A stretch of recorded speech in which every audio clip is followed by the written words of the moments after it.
আদালতের কাজ শুরু করা হোক। মহামান্য আদালত, আমরা জানি গত 7 তারিখে আমার মক্কেলের ছোট বোন 7 বছরের শিশু বাচ্চা তাকে তার স্বামী ও শ্বশুর মিলে ধর্ষণ করেছে। হাসপাতালে মৃত্যুর সাথে পাঞ্জা লড়ে গতকাল তিনি ইন্তেকাল করেছেন। ইওর অর্ডার, আমি এই 2 নরপশুর সঠিক বিচার চাচ্ছি।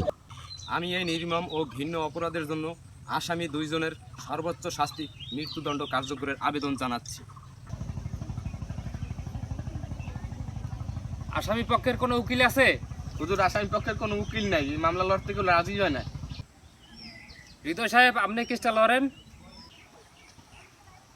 মহামান্য আদালত, আমি কোনো ধর্ষকের পক্ষে মামলা লড়তে রাজি নয়। আপনি আপনার কার্যকর সম্পন্ন করুন।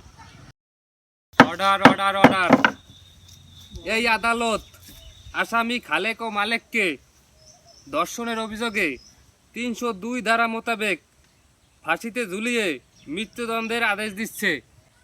প্রতিটি ধর্ষণে যদি মৃত্যুদণ্ড হইতো এবং ধর্ষণের পক্ষে যদি কোনো উকিল না থাকতো, তাহলে দেশে এত ধর্ষণ হইতো না।